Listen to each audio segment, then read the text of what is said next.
after you draw this system, you can actually edit it. You select this, and you see this dash plot, right? You select it, and then you go to the properties, and the spacing can be changed. For example, 90 centimeters. Or you want to change the kind of the beam, so you go to the beam type, and then you change it, right? So whether you can change the size and the dimensions, or the type, or even the rule, right? For example, you want it to be fixed number full or anything. So the beam systems can be changed after being drawn. The second thing is that you want to change the directions of the beam system. If you want to do that, you're going to select it first and then edit boundary. Right, when you click it, you can find out the direction is parallel with this by using these two lines. So you can click beam direction and then click on this line, on another line like this one. And then when you finish it, right, the direction changes. For example, let's change this one. I'll select it, and then edit boundary, beam direction, click this and finish. But sometimes, for example here, you want to change the direction like this. You select it, edit boundary, in direction, but this time I don't want to click on, I click a new piece. I want to tap another direction. So when you want to design your own direction, you don't want it to be parallel with any of the lines, you need to change it to line from click line, right? You're actually drawing a line yourself, and then the beam will be based on that, will be parallel with that, like this, you see. And the times we want the beam to be parallel with another line. We can just select it, right? Then edit boundary, in direction, and then you exit peak line, because peak lines, it has to be parallel with both of the sides of that zone. So I pick the line, and for example, I draw a line and then finish. It will go parallel with this.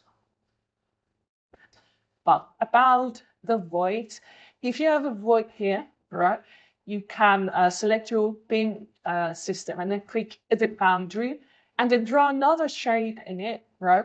So we learned a lot by many of the tools that if you draw a shape and another shape, the one inside will be empty, right? So if I finish it, right, you see that it will be empty, it will be void. So what do we do? At first selected beam system, edit boundary.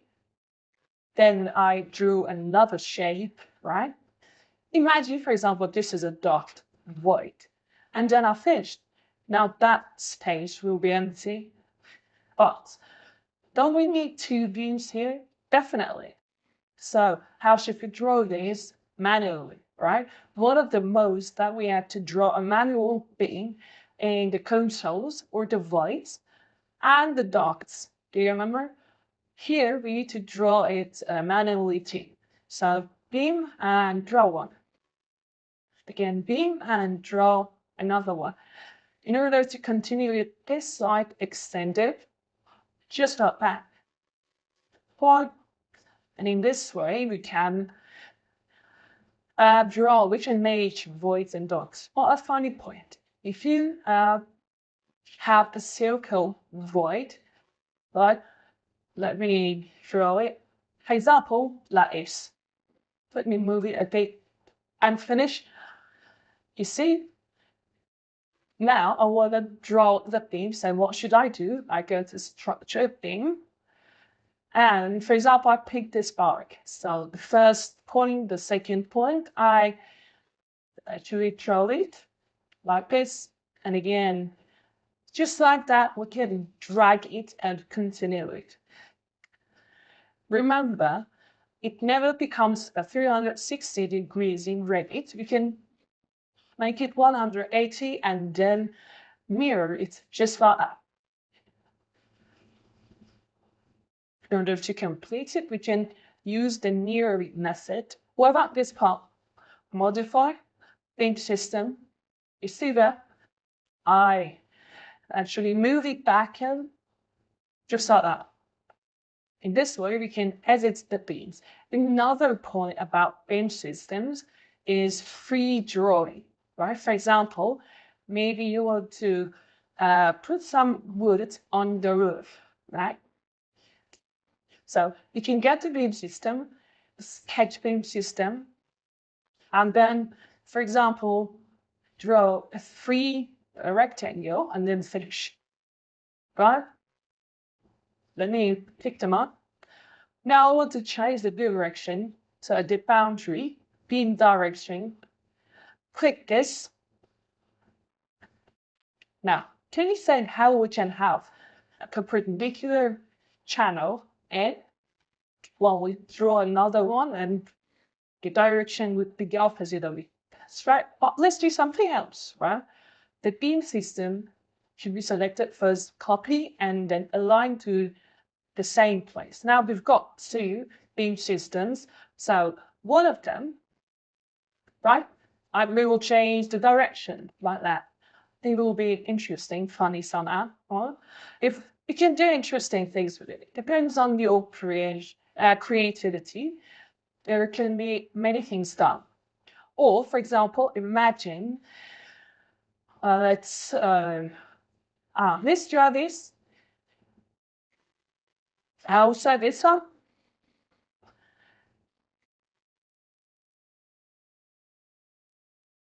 Literally. And this one. Well, now hope we all are selected. Copy. Current as align to current view. Now I want it to be perpendicular. So edit boundary in direction. And how should I make it? What should I click? That's right, nothing. Right? In your direction, we want to have our beam system. You've got no line, so you should go for the line. All right? A line we can set our beam system based on that. So I'll pick it up and draw a line in the middle of this and then finish. The same direction you will have the beam system. Now, how about the one on the sides? What should we do with that? We have the technique, that's right, we pick the arc, and just like that, we can fix it. You see that?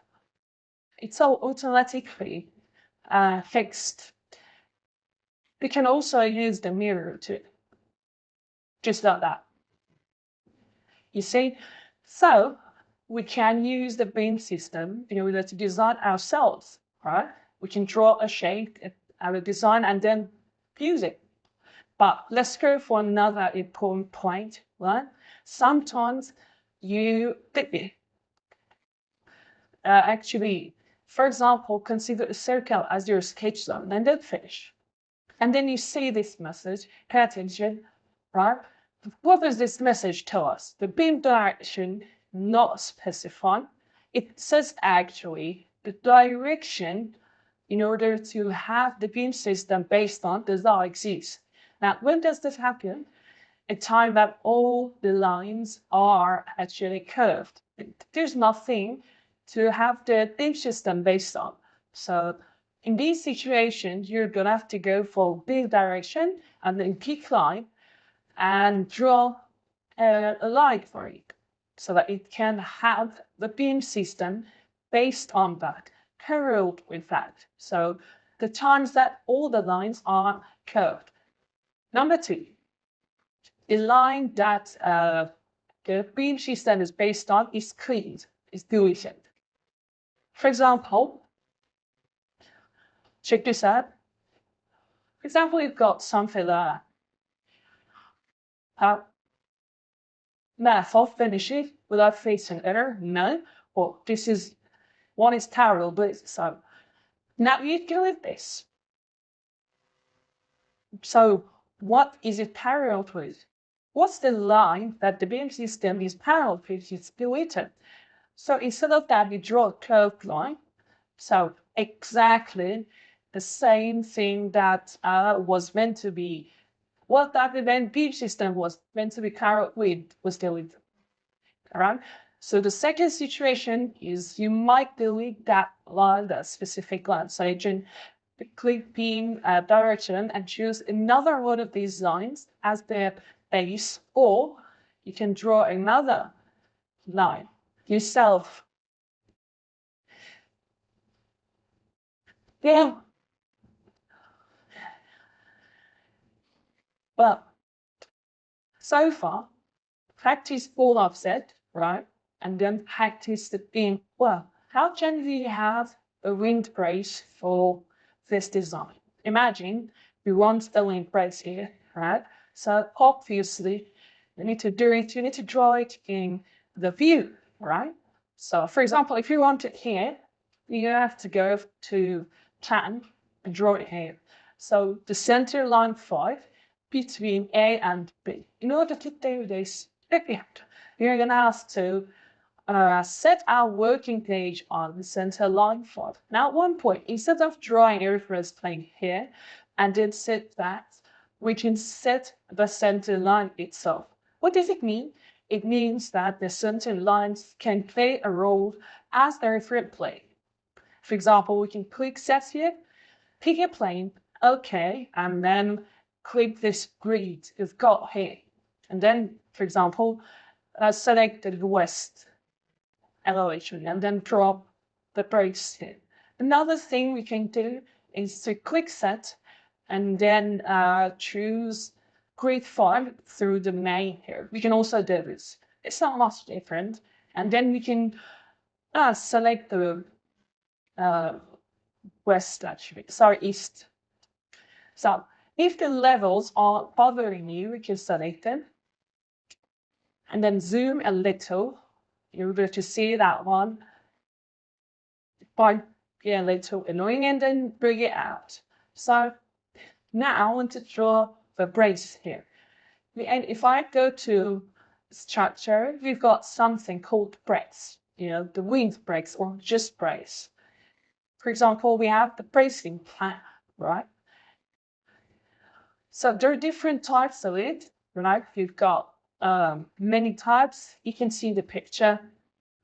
Well, if you select brace here and then draw it, or select beam and then draw the brace, it does not matter that much. It's not different. But if you're drawing a beam as a brace in the elevation, click base and then select that beam you want to use as the brace, right? For example, I duplicate this and then I say, I want a very thin beam, right? So for example, this is 10, this is 20. Now, from word to word, this one I said at the beginning, in Revit, you don't have that much connection, okay? And if you do, it's not what we want to talk about. It's not what we want to go through. So then you want to draw it from this point, from the end point of this beam until the end point of this beam. And from the end point of this beam until the end point of this beam. Obviously, we know that this is not correct. This connection is not correct here, right? It's not much correct. We've got many problems here, right? So you're gonna have to use some tools I will send you to fix these manually. But for the phase 2 of the architecture, that's enough, all right? In order to know that we cannot have a door here or a window, that will be enough. Right? For the rest of the details, when we go for structure and designing, you're gonna have to take care of them. But let's just make it a bit organized. For example, when these two crossed each other, it's not that correct. So let's cut one of them. How did we do that? That's right, click code. The one that is meant to be cut, click it, and then the other one. Just like that. It will be cut. Here we do the same thing. I want this one to be cut, but here you see it doesn't seem to be organized a lot. Just like I said, the connection need to be actually fixed and done one by one and separately. But you can also go to the east and just like that, leave them out of the other beam. That's enough for the phase 2 of the architecture. But further, they now want to teach other things with real, actually, and work on the details. So let's go to another slide on how to brace there too, as a review. For example, we want to brace here. So which sensor line will it be here? So grid A, actually. I go to set, pick a plane or from the name you can use. Okay. The elevation north.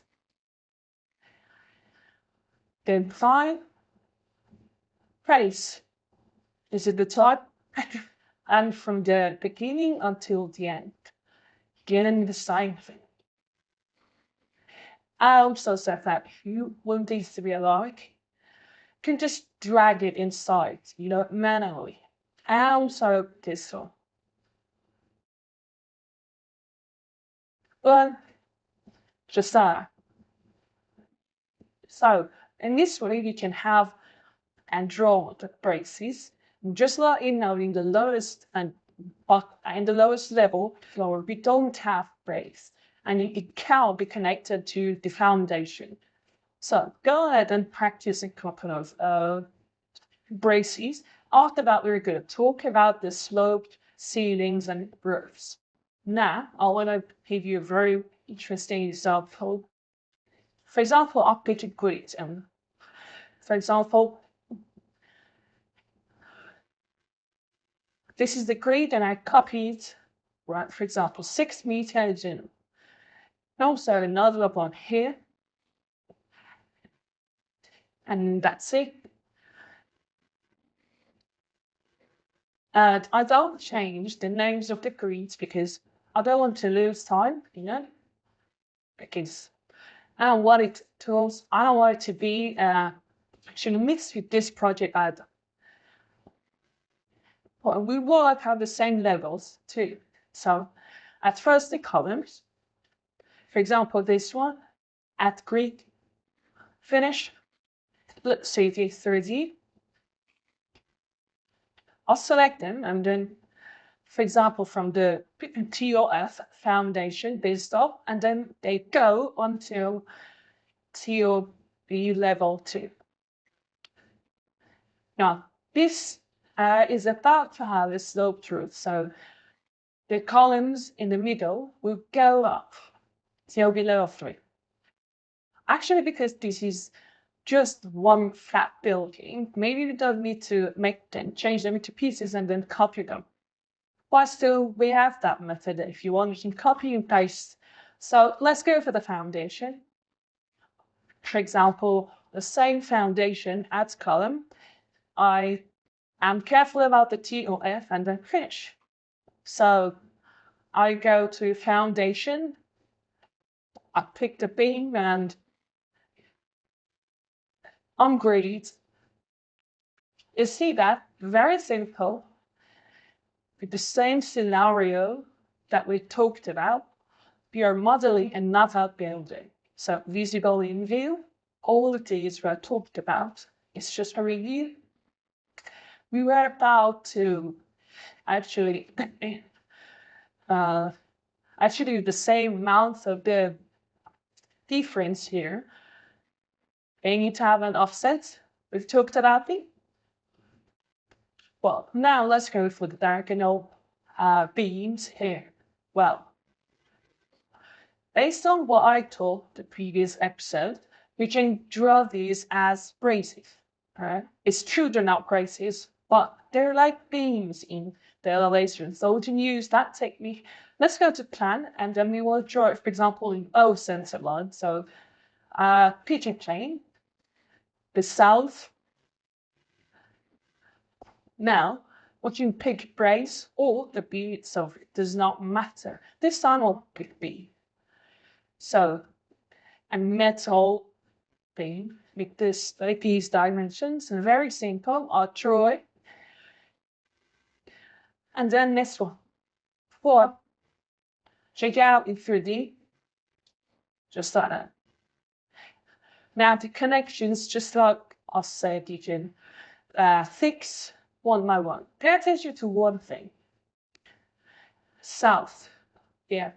If we continue this up to inside this one, again, if we select it and then continue it until inside this one, can we cope it? This has actually connected this one, so can we cope it? It's not this, right? That's an interesting point I want to tell you. So I go select cope. Let's see if it worked. Yes.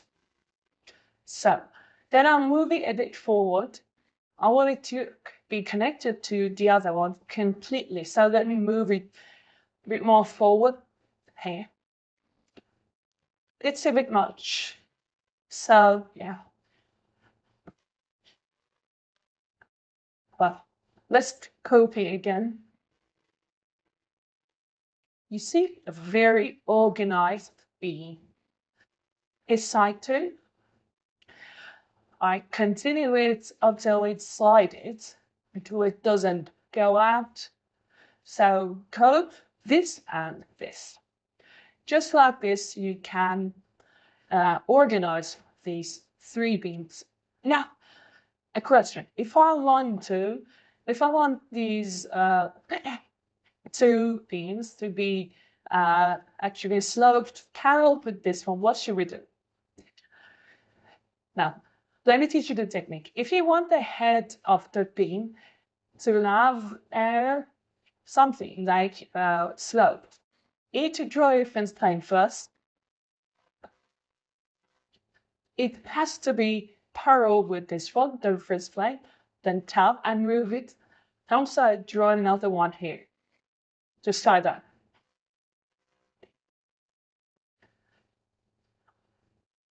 Let me also isolate this so I can see them better. Now we've got this. Well, if I pick cut here and then correct this one and this one, you see our overlays. So we can actually make our beams, give them like different types, give them different modes like this, just like that. We can form our beams easily. Let me give you another example as a practice. For example, you've got a beam here, and you will make the end of it formed, right? Like that. So just like that. You saw the steps. Let me delete it. I will go back. So it's very organized. I'll show it.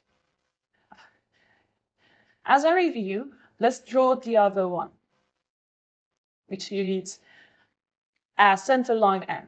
So I go to set, make it plane, elevation south, HR to exit in. Now, just like you can see, this is bothering us, right? We cannot see well. So what would your recommendation be? To see those ones. In these situations, always the best thing to do is to click section. Glad these techniques, they're really helpful. So actually I cut this part, I had a section here. And now I can just see this center line. Now, when I pick your plane and then click this, I don't choose the elevations anymore, I choose the section, right? So I just see this. Very easily, I can do what I want. And it's interesting that the first planes are still here from the previous one, and still I can edit them. So structured beam from the beginning of this until here, and the same thing. As said, we can just select this, drag it until the suitable point, and this one the same. Can cut this and this one same. The beam also can be changed by reference, by using reference plane. Well, so now we'll to the next point. When you select beam here, right, here is a 3D snapping option. What does it do? How does it help us? Well, with that, you need to set your working page. You can connect it from here to here, or just like that. And if it weren't, we couldn't do that, right? It does not, it cannot be done actually. So when you click it, it can actually draw a beam here. You might think this is a simpler method. It's okay. Both of them exist. You can get alpha. But again here, but if you go to the south, it is so crowded and we cannot work on this. So what should we do? We move the section and be careful not to drag this until the end, because if it does, we can see that end again. So you need to make the zone smaller, reduce it, so that you can just see that. Now, while you're setting that, actually, you need to go to section 1. And again, same story here, same steps. Well, yeah, these are basic. Now, what about these straight beams, flat straight beams? You can just go to beam and then draw it with on grid and then finish. Very simple snap that important. You can also draw it with 3D snapping, but it's not necessary to draw it with that. You can draw it with on-grid really easily. Well, actually the beams are there. You can also draw with 3D stuffing. You can also go to TLB level 3 and trim here, draw it with tab. Actually, we could use the 3D stuffing because there are a few also. When you have time, we can draw against our but when we don't have it, we can use 3D snapping. This is the main structure. Now, let's go for the interesting part, which is the auxiliary beam system. It's really interesting. So if I select beam system here, obviously the beam system does not work on the curved parts or the sloped parts. So what should we do? Can we just pick them? Well, obviously they will be on the ground and it will not be useful. So what's the technique? At first, select beam system and also pick support. Here, you need to use the 3D option, which does what we want. And just how you see, it's inactivated. And the possibility of it being inactivated is a lot. It's so hard.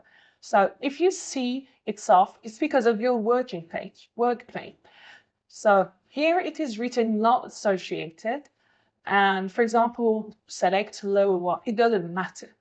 It's what matters a lot is that it does not be associate, not associate. Now the 3D is activated. You actually click it and then pick support and then click the beams that have made that are on that sloped part and page.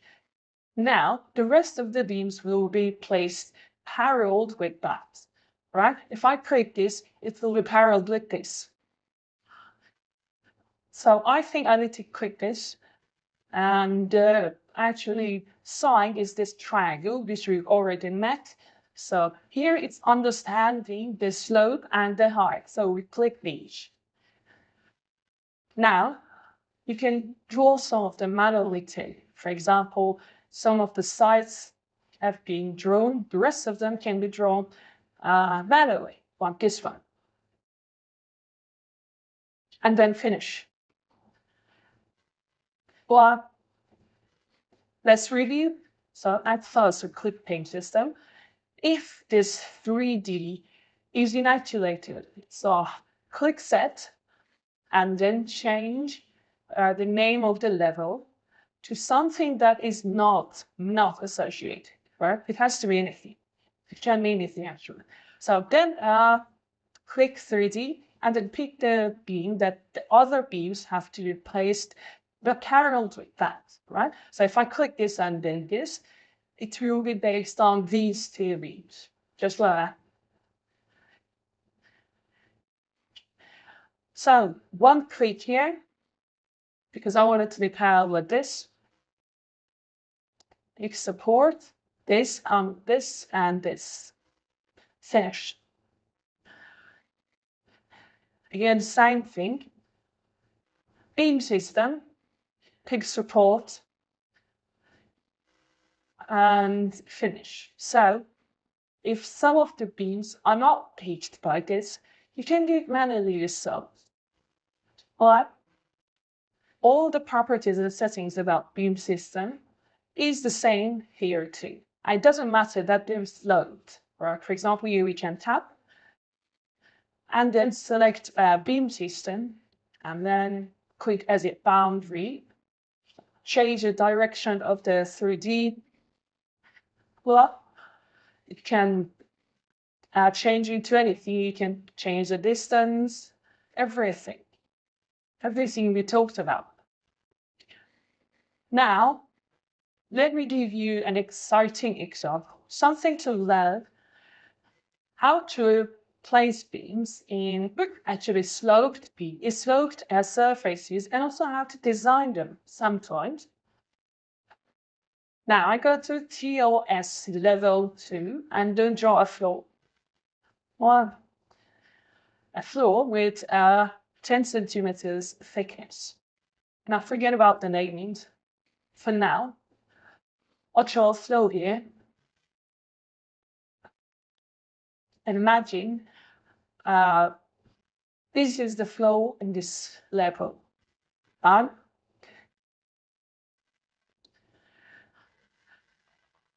finish. I copy it and then go to TOS level 3, paste it, and then edit it. For example, these must have different arcs. Just like that. Finish. It's like this. So now let's place beams for them. For example, the edges. I go to TOB level 2, I'll pick beam, and pick line.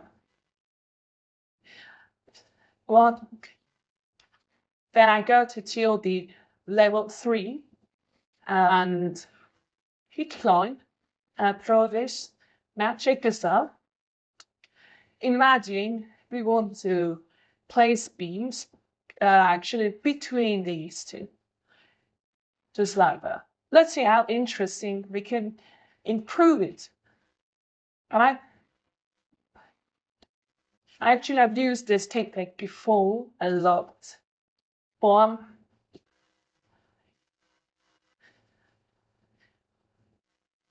So I click Beam System and then pick Support.